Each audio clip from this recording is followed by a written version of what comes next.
Today's interview is with Eric Martel.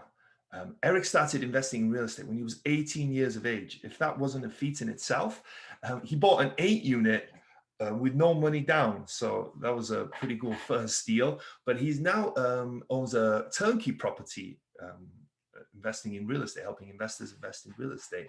So he talks about that, what goes into the company, what people should look out for, what people should look for in a good property management company, his view on what's going on with the market, and a whole host of other great stuff. So stick around for all of that.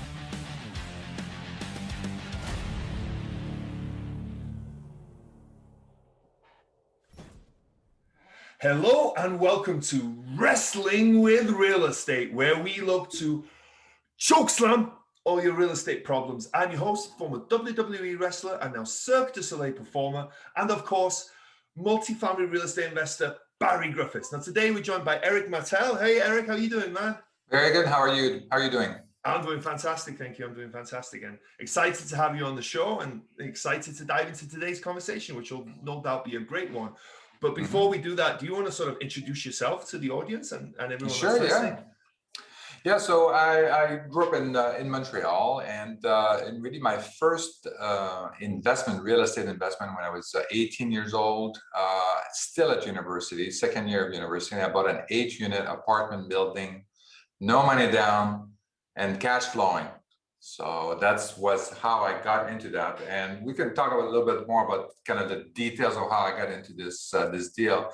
But eventually, I was working as an actuary, and basically every week I was kind of winding down. I was converting defined benefit pension plan into 401ks basically, and so that put a lot of pressure then, or shifts the risk of retirement from the employer to the employees, and so I felt a little bit bad about that. Every day I felt like I was destroying something instead of building something, and so I kind of moved out of the industry, went into high tech, and moved to California. And ever since I got that first bite with that real estate, I was always trying to look for a deal, and a real estate deal, something that would generate cash flow, that would generate passive income. And it really only happened, like I was always in big cities, so these deals were hard to find. And eventually, a few years ago, we started investing out of state, into single family rentals and apartment buildings. And then that's when we finally found kind of like our niche, or our niches. And then, so now we are doing very, very well, and we're helping other investors do the same. Very cool story. So on that first deal, there's a lot to kind of go through on that one. For one, to buy your first deal when you're 18 is pretty impressive, right? Anyone to buy real estate when they're 18, because I know when I was 18, I don't know what I was thinking, but I definitely wasn't thinking about real estate. I wish I was, right? If you bought, when I was bought then, I would have been a lot better off. But what do you think it was about real estate at that time that attracted you? What at 18, that's so young, right? To be thinking like, hey, let me buy an investment property, and then not only buy an investment property, buy an 8-unit. What was your thinking back then? Do you remember? Absolutely. My thinking was I did not want to be in that 9-to-5 grind. I knew early on that I wanted to be in business. I wanted to have money that was generated by a business. And so that was my driver. I was looking at my parents, that they were great parents, but they were really working 9-to-5, working very hard, and living paycheck to paycheck. They were just, we were not poor, but we were certainly not rich. Everything we wanted to have, my parents had to save for a very long period of time. My parents only did like 2 or 3 trips outside the country in their whole life. It's just like, it's unbelievable, including the US, which was kind of like, kind of unbelievable. But yeah, so I knew that's not the life I wanted for myself. I knew that very early on. And so that's when I met this real estate investor when I was at university. It was pretty clear that I wanted to kind of learn as much as I could from him. He was just a community college teacher nothing special. He was not teaching investment. He was not, I think he was teaching history or geography or something like that. So nothing really that, that would say, oh yeah, I can see why you're doing a real estate investment. But yeah, so he basically on his own with not very little money managed to build a 36-unit apartment building. When I last saw him years and years ago, he was building a shopping center, and he was into looking into old age homes and stuff like that. So he was a great, he was very motivated, and he was also, he had like a daily practice of, he was always focused. Every day he would spend a little bit of time to just focus on what goals he needed to accomplish for the day. And so yeah, so when I met him, I said, teach me everything you can teach me, and that's how I got started on that road. Very cool. So, very cool. Yeah. And then not only did you decide to start and invest in real estate, but you went with an 8-unit that you managed to buy with no money down. So yeah, how did you, for a lot of people, multi-units kind of scares them to start off with, right? Maybe the case was that you were young enough, so you didn't realize maybe the risk, but what was your thinking in getting 8 units? And then how did you get the no money down deal? Talk us through all of that. Yes, I think at the beginning, so it was really about looking at finding deals, finding what were the right metrics and the right kind of like the right revenue to look at, and all of that. As you can imagine, being an 18-year-old working with a realtor, and then having to kind of like work with that realtor that is much older, much more experienced. And I'm telling him, I said, well, we need to do this. These are the properties I need to see. And no, these aren't. And he would keep telling me that these don't exist. Like, I don't know why I'm wasting my time. There's nothing there and stuff like that. And eventually he one day he said, he probably thought he would shut me up. He basically, these are the days where the MLS was not online, right? So you had to go, and he printed all the listings that they had on multifamily, small multifamily in that area. And it's just that there was like 4 binders of these listings. And I went through every single one of them. And basically, out of those, I probably found like 2 or 3 that made sense, that the numbers made sense, that it would cash flow after the financing. And then we started talking to the seller and say, well, would you be willing to, obviously I had no money. So I needed the seller to lend me the money for the down payment as well. So I have like, it would be 100% financing, and it would still cash flow. So only one of them wanted to do that. And so, yeah, so I put the offer together, and with the vendor, what's called vendor take back or seller financing on the 20% after that. And the rest was history. Amazing. But what was it, your mentor per se, the college professor that taught you about no money down deal? Because even to this day, there's people talk about it, but not everyone knows about no money down deals. Was it him that taught you about it? I think that was at the beginning of our conversation, because it was it was on TV all the time, all these ads of no money down, blah blah blah, and stuff like that. And I think that's probably how we got started with that conversation. It's like, how can you do anything no money down? I said, it takes money to make money, blah blah blah. The same old thing. And then I said, no, actually, yeah, you can totally do that, and blah, blah, blah. And this is, you can do it. You can find deals and this is what you need to do. So I said, okay. So that's how I got started. But even the realtor was like, no, you can't, this is impossible. It was not a A-class property by all means, but it is possible to find these deals. And yeah. What a cool first start into real estate. That's yeah. Out of interest, do you still own that property? No, because I moved after that. I moved to Toronto, and then I moved to California, and then somebody called me one day and said, I want to buy your building. And I said, okay. So I made a little bit of money on that, so that was good, and so that was good. And then from there, where did you go there in terms of your real estate? Did you take a pause from there, or did you keep building a portfolio? Well, I tried to build it, but every city that I went it was big city. And then when I went to Toronto, and Toronto was like also there was no deals to be found there. And then in San Francisco, there was when I moved there was really nothing. It was a very hot market, extremely difficult. Even to rent a place, it was like it was a nightmare. So finding a place to buy for rentals that would cash flow. I mean, you can make it cash flow, but you have to put so much money down that the return on your cash would be like 1 or 2%, unless you go like outside, like 2 or 3 hours away, in a town called Fresno, smaller town, and then that's where a lot of investors went. But I had no interest of traveling there and to see my buildings and kind of manage it.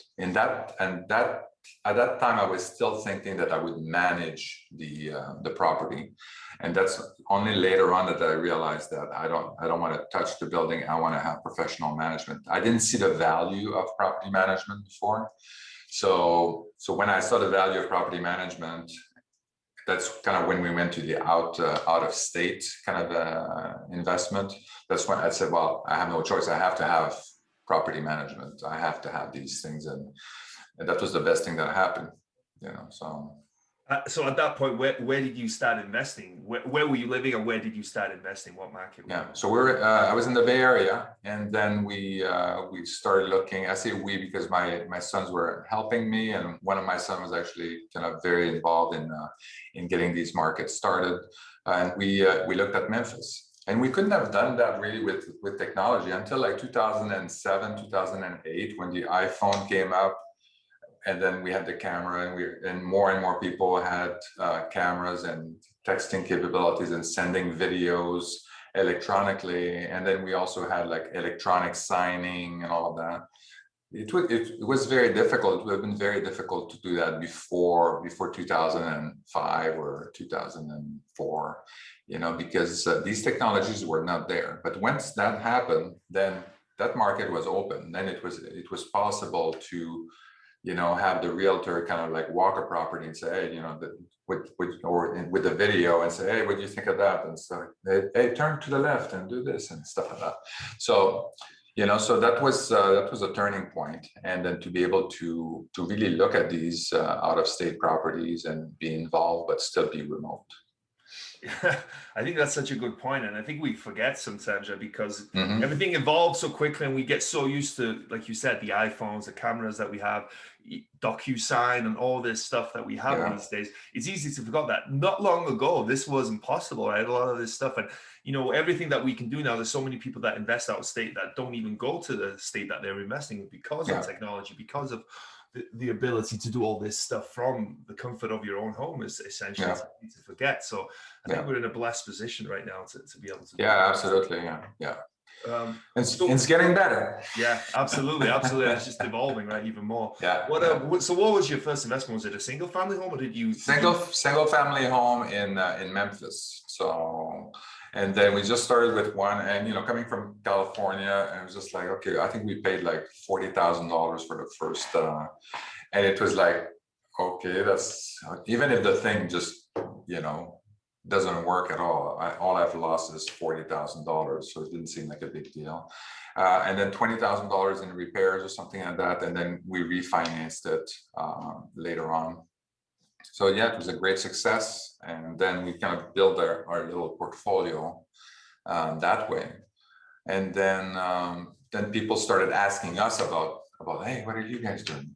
I had done a lot of different businesses. My family, and as a family, we've done all kinds of like gourmet sauce company. We did like low carb grocery stores. We did all kinds of stuff, all in the search of passive income. And so that's why our friends were always asking, like, what are you guys doing now? Like, and so that's when then we started thinking, okay, well, maybe there's a need for that, because now people were calling us and said, well, I want to invest with you. I want to buy some of those things, some of those properties. I want to do this. And then we just like, maybe there's a business in doing this. When we got started, we had no intention of starting Martel Turnkey. And we were just building a portfolio for ourselves. And now we're doing like 10 properties a month. So that, things are going pretty well. And you're primarily based in Memphis? Memphis, Cleveland. We're starting St. Louis again, and then we're also looking at Detroit right now. So cool. Outside of Detroit. Yeah, that's cool. There's some cool markets to be in. Yeah. So when starting, and I'm really interested in the business side, and we'll get to the property side. Yeah. Did you have any challenges when you first started this turnkey? Was it, or did you not necessarily start it as a business per se? You were just helping people out to start off with. Which one kind of came first? Well, even when we got started just to build our own portfolio, the challenges were basically being remote. So the ability luckily I was very good with technology. I had worked in technology for many years. So the part of it was also working with people over there in Memphis that knew about technology, were savvy about technology, were able to do that. But the biggest problem, the hardest thing to find is somebody over there that's going to be leading the charges and then leading the effort and understand the business. So we started working with a realtor that had a property management company, and then that was able to kind of like pull everything together. And my son had to phone like 100 people, 100 realtors to find that one person. Luckily, they're very easy to, when you have a good one, and when you have people don't know what you're talking about. So 99% of the realtors, they don't work with investors. They have no idea. They can't tell if it's an opportunity or not. They don't know anything about after repair value, market rent, all these things that we need to know. And so this guy knew everything. He was able to say, no, you want to be in there. This is where you want to be. This house, you buy it. You should make an offer at this price. Roughly, it's going to be $20,000 rehab. You can rent it for that much. And the after repair value is going to be this much. You can refinance. It's going to appraise for that. You would be able to refinance. He could tell us right away, like, this is a deal. And then this one, walk away, So that's the kind of person you have to find. There are many of those, but they're not that many. So you have to find the right one, and the bulk of the realtors can't do that. And if some of your listeners are realtors, you may want to consider working with investors, because as an investor, I'm not buying one house every 20 years. I'm buying 20 houses, per month. It's a lot better. Yeah, and is that how you kind of built your team out there? Was start with one person, find that very good agent, and then does that agent refer you to maybe contractors, maybe to lenders? That's right. You pull all the team together, and this is great because the agent or the property management company is actually, they know the contractors already. They've worked with them. They're part of the process and all of that. And they bring the contractors to us. So they kind of, like, if it's a bad contractor, it doesn't reflect well on them, right? So they kind of have, and they don't want to manage somebody that's bad either, because they know it's more problem. So good people bring you good people. That's brilliant. Yeah. And I talked about that a few times, and a few people that say that, right? Because people get intimidated when they try to move to another market, and the question a lot of times is, how do you find a team? How do I find good people, right? And it is challenging. Like you said, you guys called 100 realtors, right? But they said, I think the key is to find that one person. Find what it doesn't always, a realtor or an agent or a broker is a good place to start. But if you can't find that, maybe it's a good a rockstar property management company. Absolutely. Because like you said there, good people work with good people, right? That's right. If you find a rockstar, they're not going to work with average people. They won't be able to tolerate them. They won't be able to put work with them because they're built a certain way. These good people are built a certain way. So that's I love that. I love that. Yeah. I mean, and you can tell right away because you start interacting with those people, with the team, and then we wanted people that were very responsive. Our market, and it really pays off right now because the market is super hot in Memphis, in Cleveland, all the markets are hot right now. So if you don't respond quickly, if you don't put your offer quickly enough, and you're going to lose the deal. And so that's why it's important to have people that are very responsive, and that was one of the main criteria up front. I mean, if we contacted, you contact the realtor to offer him new business, and him or her new business, and then it takes them like 3 days to respond to you to get business. Imagine what it's like when you want him to do something, or when it's the reverse, right? So it's going to take them like 2 weeks to respond, or so we couldn't deal with that. So the people that we had, like, they were responding within the hours, which was insane, and they're still responding within the hour. So it's just we feel like we're right there. We interact with them on a regular basis, and once you find those people, you stick with them. You have an open communication. You work through the issues and the problems, and you make the processes better. So that's what you have to do. You don't go and discard them to find somebody better. You just work with them and build a relationship. And then for people who don't know, who heard the term turnkey property, which you guys have a turnkey property company. What is a turnkey to people who don't understand?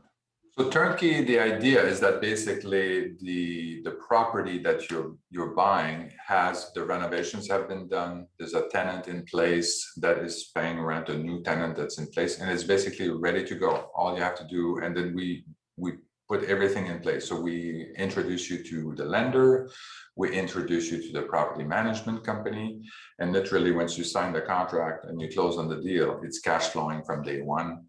And it's return the key, and then you're on the property. Yeah, and that's great. And I think it's a great fit, because for some busy people, right, or people in general, they don't want to deal with a lot of that headaches of finding the property management, of finding the property, of negotiating on the deal, of doing all that, dealing with contractors, all that stuff, right? All they want is a rental property, and you guys provide a great service for these people, because you do all that work for them, so they don't have to. And like you said, they just get the key and turn it, and then the renter's in there, right? And they can't cash flow. Time is a big thing, a big component of that, because people are working. My recommendation is that if you're working full time, build a portfolio so that to a certain point that you have enough passive income that you can take time off, or you can quit your job. And then after that, then do whatever you want after that. If you want to do flips on your own and go ahead. But my recommendation is at the beginning, you don't have the time to do all this. Build a portfolio, and then you can move on. And the other thing too that we remove is really the risk. You don't have to figure out which market is right. You don't have to figure out which property management is the right one. This is the same property management that we use for our apartment buildings. And so they're great for us. They're going to be great for you. We selected them for a reason. And also, if no risk in terms of renovations, no risk in terms of making sure that you have the right market rent, all that kind of stuff. So all the risks are removed, so that you can focus really on staying at your job, making more money for a down payment for your next property. And then once you reach that goal of passive income, then you're free to do whatever you want. Yeah, I love that, because stick to what you're good at, right? If you're good at your job and you're earning good money at that, focus on that. Don't take your focus away to be swinging a hammer on the weekend, or trying to find a property manager or whatever that is, and then you lose your job, or you lose your bonuses, or you go down the pecking order, whatever it is. Focus on what you're good at, and then find a good turnkey property, or whatever it is, maybe a syndication, whatever you choose to as a vehicle, and invest in that, and save what you're good at for your job. So I love that. When someone is deciding to use a turnkey property, what should they look out for in that company? What kind of questions should they ask? What kind of vetting process should they go through? I think what's really important is to have a company that is kind of aligned, that is with the types of properties that you have. So you don't want to go with a massive, property management company that's nationwide, that do 1 million doors and stuff like that, and they do massive apartment buildings and all that. And here you are with your 5 single-family rentals. They're probably not going to return your calls, first of all, but you won't have a voice with them. You won't be able to say, hey, you know what, can you make sure that you do this for me or whatever? Like, I noticed that, the grass was not cut or something like that. Like, it may not happen, but I mean, you're not at the same level. So if you have a small portfolio, find the right property management company that they're used to handling single family rentals. They're used to, or if it's a small apartment building that you have, small apartment building, and then that way, that's their niche. That's what they're good at. And then you also come in, you can have a conversation with them. You're not too small for them to be talking to and spending time on. And so I think that's probably the key interest there.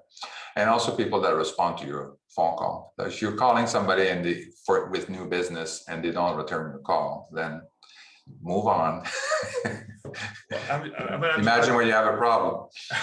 Exactly. But I'm sure that's another good thing about using a turnkey company is that you guys have leverage over your property management company, right? Exactly. I'm sure they have a number of properties. They don't want to lose your business, right? They're going to be, following themselves to make sure that they keep you guys happy. So I think that's, and we can coordinate as well. It's a little bit easier for us to coordinate too. Like if there was like, hey, you know what, your contractor did this work here, but something went wrong with, with the shower and stuff like that, the plumbing. So, then we can send the same contractor over. We can look at quality issues, and maybe it's going to be free because it's under warranty or something like that. So all these things, definitely we can help coordinate better. It makes our turnkey properties better. We can also influence the property management a little bit because we're communicating with them all the time. I mean, as a property owner, you should build your own relationship with them. But if it happens that you have a problem, I mean, we can always get involved. But we've never had that, so we don't have that kind of problem. That's great.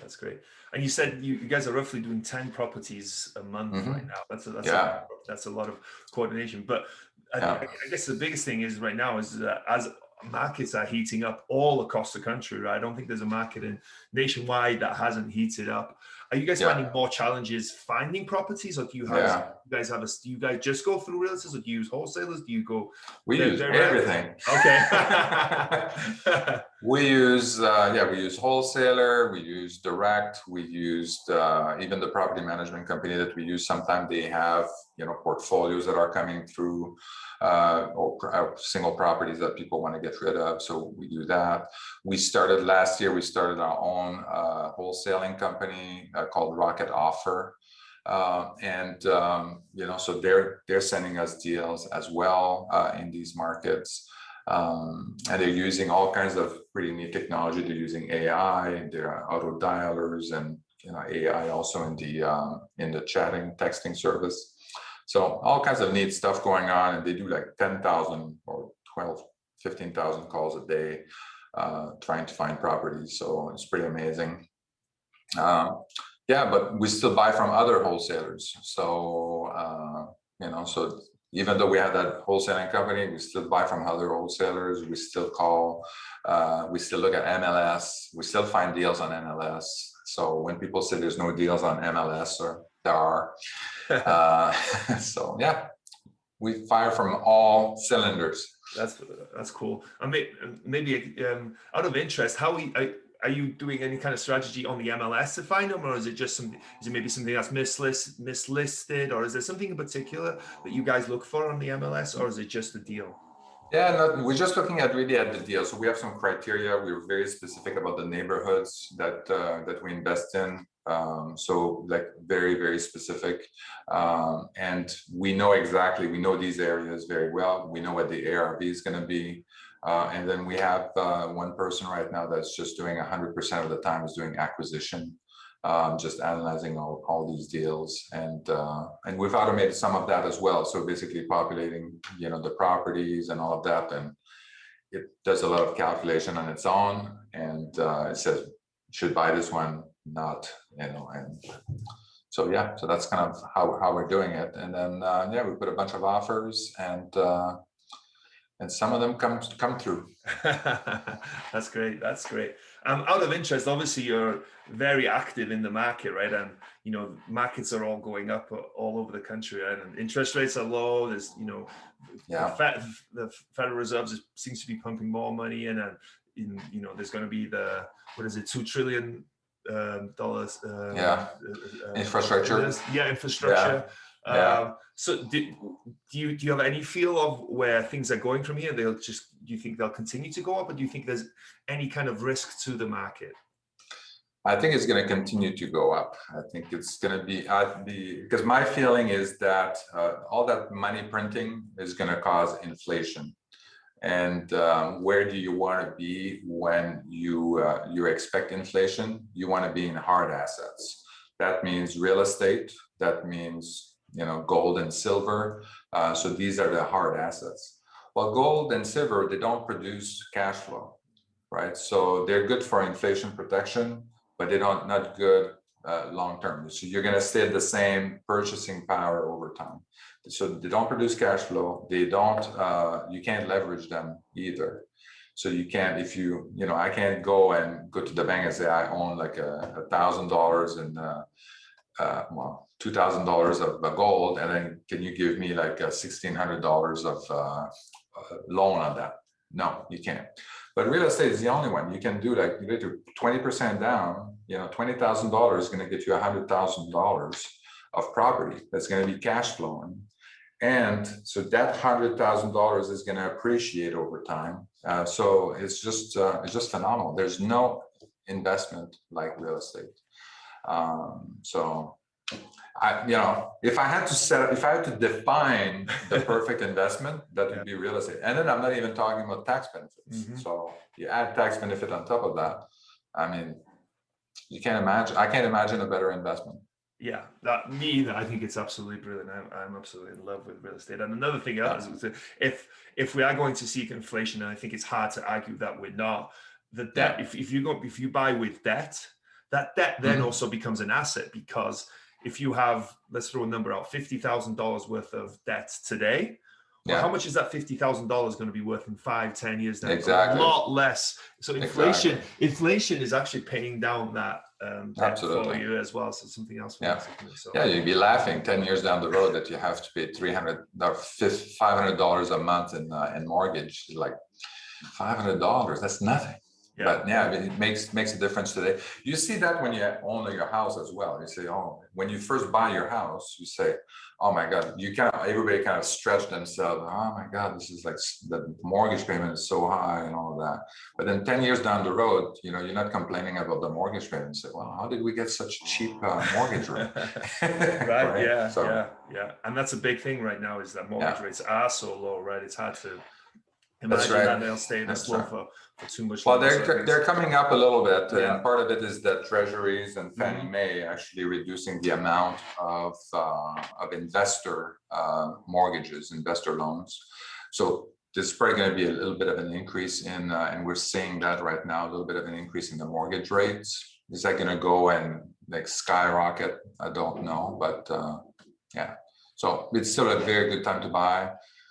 And I bought properties at 10% interest rate, and I was still happy because it just kept going on. And with inflation was higher, because when you have an interest rate at 10%, then inflation is also very high. So it still works even at a high interest rate. But right now the interest rate is still low, and so it cannot be. There's no better time to buy right now.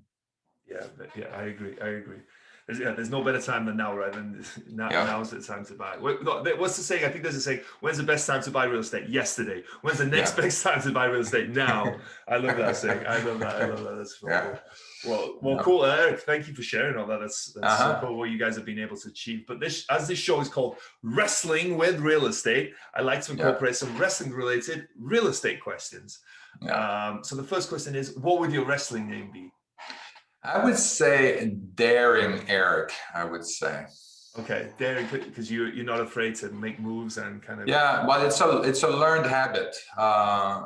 At the beginning, yeah, I was afraid of a lot of things, but as I mentioned earlier too, like when I was 18, when I bought that apartment building, I had to go through a lot of daring moves to do what to basically buy that apartment building, and that allowed me to do more and more daring. And daring doesn't mean like crazy risk, but it just means like the ability to actually take an action that's unconventional, that most people wouldn't do it. And more recently, I think 4 or 5 years ago, I sold my home, my primary residence, to get the cash out and double down on the turnkey business. And now I'm renting better, bigger houses than ever before, and in a great location with a view of the ocean and all that. And but this allowed me to do that and be financially free. But that was a very daring move that not many people would be willing to make, even though that helps you achieve your goal of financial freedom. So I love that. That's great. And I love that you said that it's a learned habit as well, right? I think the more deals that you do as well, it makes you braver. Like you said, it's not making you riskier, right? It's just making you willing to do deals. A lot of people are scared initially to do deals, to buy stuff, to put themselves out there, to do all that stuff, right? And as you do more and more deals, it gives you that confidence that you can do it, and makes you more daring. And I love that you said that it's a learning habit, because it's something that all of us can learn, right? Some people have more risk tolerance than other people, but I think you can definitely learn that habit of being more daring. I think so. I think I'm very calculating. I mean, basically, actuary is a risk manager. I mean, it's a financial risk. It's a study of financial risk. So I'm used to doing that, but still taking action is the key here. I mean, you can analyze risk all you want and say, oh, this is very low risk. If you're not taking action, you're not getting the benefit of that. So really thinking through, and then you learn. It gets easier as you go along. Every wrestler has a special move. What is your special move in real estate? Oh, darn it. I would say, does it have to be a sexy name, or? No. It's just whatever you think your superpower is. Maybe building teams, maybe putting people together, maybe finding individuals, maybe underwriting deals, maybe. I would say creating like innovative investment strategies, I would say. But that's a great move. Yeah. Okay, good. That's the move then. What's been the biggest body slam you've taken? Body slam, a .com crash. That was the biggest one. Definitely. I was working in high tech. I had a lot of stock options, and and my stockbroker was I had just moved in 2000. That's when we moved to California, and I had just moved there. I didn't have the CPA figured out. I didn't have the financial advisor figured out yet. And then so I had just moved that, and then .com crash happened 2001, early 2001, and just everything was pretty much wiped out. I had done some diversification, but I diversified in the stock market. And then people think that, oh, I'm diversified all in the stock market. You have to diversify in different asset class. The paper is good, but it's only paper. And by paper, I mean, the stocks and stuff like that. You also want, especially in an inflation environment or where we predict high inflation, you want to be in hard assets and real estate and stuff like that. So you want to diversify in different asset class. Not diversifying in a stock market is not diversifying. Yeah, absolutely, right? Because like you said, a lot of times when the stock market gets hit, a lot of the stocks get hit the same, right? It doesn't just happen in one company, right? It happens across. Everything went down. Like it was, I got pretty much wiped out. I had some money left, and but that was the most devastating one. But it didn't stop me either. Like in fact, my wife was very surprised at how well I took it. But what can I do? I just keep moving on and say, okay, yeah, I could have retired in 2001, but I had to work a little bit longer. But yeah. Oh well. Yeah. Moving on. Yeah, exactly. And that's what I hear as well from a lot of successful people, right? You take that knock and you just move on to bigger and better things. There's no point in looking back. Yeah. So was there a moment that you were standing on the top rope, getting ready to jump, but you were too scared? What was it and how did you overcome it? Well, I think selling my primary residence. I think this was probably the biggest move. And the reason for this is that it's very unconventional. Nobody's going to tell you to do this. And then the whole culture, like I think it started in the Second World War, where they really were pushing the fact that part of the American dream is to own your home and own your car and all of that, and your dog and 2 kids. So that was part of the American, and that's been ingrained like over the years. And so going after against the grain, I would say, and against convention was something that took a long time for me to kind of like process, and then also convince my wife that was the right move, and then all of that. But now you ask my wife now, she would have done it like a lot earlier. And when we sold our house, we sold at the peak of the market, so we were pretty happy about that. Now the market, we would have sold the house maybe a little bit, maybe like 10% less now than we did like 4 years ago. Oh wow! So yeah, pretty happy. Yeah. And do you see yourself being a renter long term from now? Will you ever buy a house, do you think, or is it more?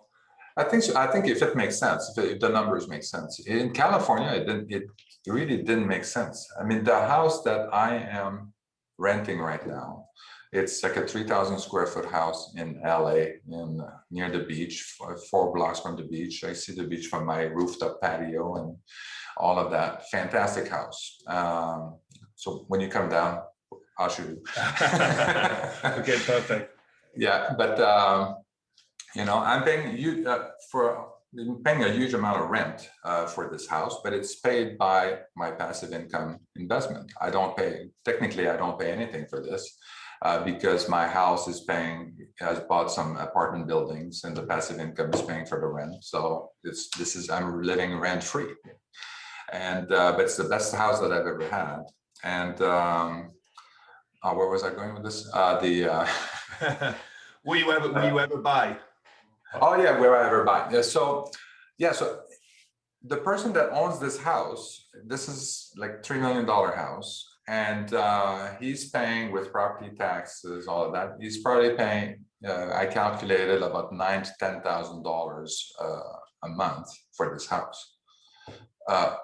I'm renting for less than that. So when I talk to people, I say I live in subsidized housing, because I'm paying $3,000 less than this guy is paying. It's like, how does that make sense? And it's not just because this is a special house. Like the 2 houses prior to that, it was the same situation. I wouldn't have been. The rent was cheaper than owning the house. So why? But there are other markets where it's the opposite, where you're better off to buy the house and then live in it. So if that's the case, yeah, when I run the numbers, if it's cheaper to buy the property, to buy the house than to rent, of course, that's what I'll do. Yeah, the great thing I rent too as well. The great thing about that is if anything breaks, it's not your issue, right? It's not that we're responsible, but you call the property management or the owner and say, yeah, Mr. Owner, this is broken. So that's the insurance is cheaper. I mean, just like our insurance is like a tenth of what it used to be. Yeah. No property taxes. No. Yeah. I don't know. Yeah. Very cool. Well, this has been an awesome conversation. Thank you so much for making the time. Oh, thank you, Barry. Really enjoyed it. But before we go, if people want to reach out to you, if they want to get in touch with you, if they want to find out more about what you've got going on and more about your company, how can they do that? So Instagram is a great place to get started, E_Martel. I also, on Facebook, eric.martel.ca. I also have a website, marteleric.com. and in there you're going to see all my other social media and YouTube channel, and also my book is going to be on that as well. Stop Trading Your Time for Money. Very cool, very cool. Well, I'll put all those links in the show notes as well. Well, Eric, thank you so much. And you were saying it's cold there, but don't get too cold. It's only in the 60s, so enjoy.